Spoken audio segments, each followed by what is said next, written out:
In this video, I'll show you how to redirect your GoDaddy domain to another website.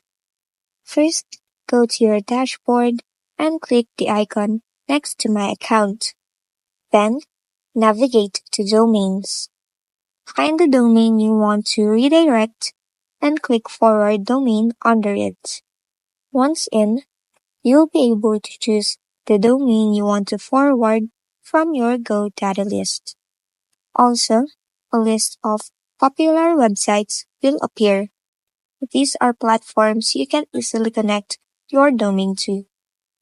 If the site that you want to use isn't listed, just scroll to the bottom and you'll see a Forward to Any Site option. Just paste in any URL. But in this example, I'll connect my domain to YouTube. Now, just paste in the YouTube link you want to redirect to, then click Connect Domain. You'll see a message confirming that when users visit your domain, they'll be redirected to the link you provided.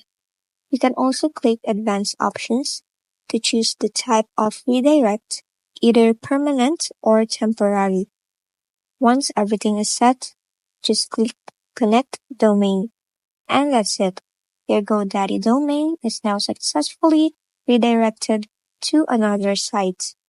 If this video helped you, don't forget to like, subscribe, and hit the bell icon.